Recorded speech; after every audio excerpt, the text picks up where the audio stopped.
Hello everyone, কেমন আছো সকলে? আশা করছি সবাই খুব খুব ভালো আছো। আমরাও খুব ভালো আছি। দেখো, আবারও একটা নতুন ব্লগ নিয়ে তোমাদের কাছে চলে আসলাম। নতুন ব্লগ বলছি, কিন্তু এটা কিন্তু বেশ কিছুদিন আগের ব্লগ। ওই দিনকে ছিল একাদশী, তাই জন্য সকাল সকাল এই যে দিদা ডালিয়ার খিচুড়ি খাচ্ছে।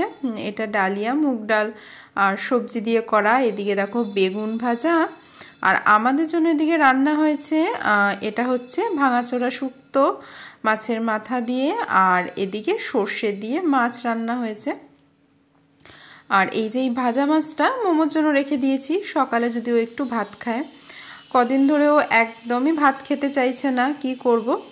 ওই জন্য মানে ওকে নিজের হাতেই বসিয়ে দিলাম, দেখি যদি নিজের হাতে খায়। এখন ব্যাপারটা মিটে গেছে। ওই মানে তখন ওই কয়েকদিন ভাত খেতে চাইছিল না, জানি না কি হয়েছিল, মানে একটু কাশি হয়েছিল অল্প, ওই জন্যই বোধহয়। তো দেখো নিজে নিজে এরকম মাছ খেতে চায়, ওই দেখো টেনে টেনে, ওই জন্য পেটির মাছটা দিয়েছি।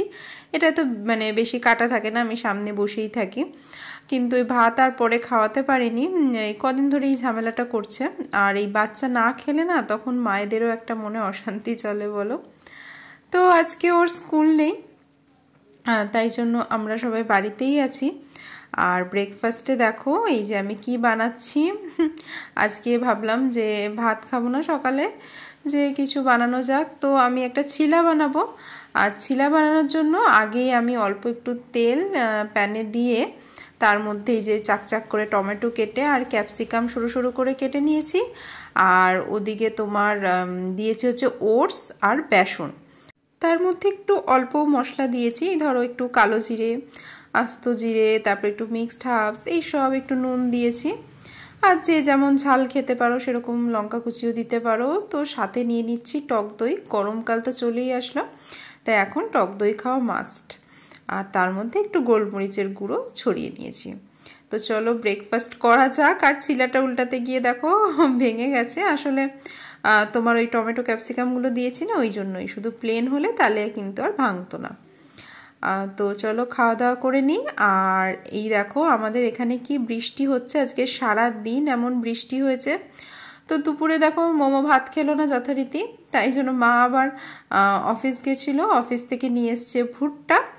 আর সেই ভুট্টাটা পুড়িয়েই এখন আমরা মানে খাওয়া দাওয়া করছি। দেখো মোমোকে ভুট্টাটা ধরিয়ে দিলাম। আগে তো ভুট্টা খেতে খুব ভালোবাসতো, আজকে অল্পই খেলো, পুরোটা খেলো না, আবার আমাকে সাজছিল। তো মোমোদের স্কুল এখন মানে বন্ধ হয়ে গেছে, তারপরে আবার সপ্তাহখানেক পর থেকে চালু হবে। এই ক্লাসটা শেষ, ওদের ফাইনাল পিটিএম ছিল, তারপরেই স্কুল এখন অফ আছে। আবার নেক্সট সেশনে নতুন ক্লাস শুরু হবে ওদের। ও ছিল প্লে গ্রুপে, এবার নার্সারিতে উঠবে আর কি। তো এই দেখো বসে বসে ভুট্টা খাচ্ছি আর বাইরে বৃষ্টির মজা নিচ্ছি। তো গরমকালে মাঝে মধ্যে এরকম বৃষ্টি হলে তো বেশ ভালোই লাগে। এটা তো বেশ অনেকদিন আগের ব্লগ, এখন তো প্রচুর রোদ। এটা এখন লিখতে হবে। তুমি চকটা নিয়ে আসো আগে। আর এই বইটা দেখো, এইখানে এটা ওদের বাড়িতে হোম টাস্ক দিয়েছে, এটা ওদের অ্যাসাইনমেন্টের একটা পার্ট। এরকম চক দিয়ে ডট ডট করে দিয়েছে, এগুলো ওদের দিয়ে করাতে হবে। করে তারপরে ফটো ক্লিক করে সেটা স্ক্যান করে পাঠাতে হবে, মানে ওই ফটো তুলে পিডিএফ বানিয়ে পাঠাতে বলেছে ওদের। মানে এটার ওপরও ওদের ফাইনাল অ্যাসেসমেন্টের নাম্বারটা অ্যাড হবে। তো ওই মোমোকে হাতে চক দিয়ে দিয়েছি আর বলছি যে এই দাগ টানতে। তো ও খুবই মানে ইমপেশেন্স, জানো তো, ওই জন্য এখনও সেরকমভাবে কিছু শিখিয়ে উঠতে পারছি না। একটা বললে আরেকটা করে, নিজের মানে যা মনে হয় সেটাই করে।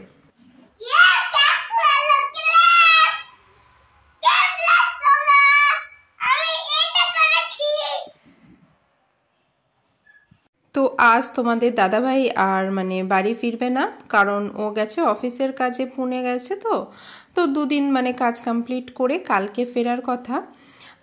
ওই জন্য আজকে আমি দেখো এই যে ডিনারে বানাচ্ছি চিকেন পাকোড়া বানাচ্ছি মোমোর জন্য। ভাত খাচ্ছে না, পাকোড়া খেয়েই তাহলে ভাবলাম পেটটা ভরুক। সেরকম খুব বেশি মশলা দিইনি, একটু তোমার নুন হলুদ বেসন এইসব দিয়েই মোটামুটি ভাজছি।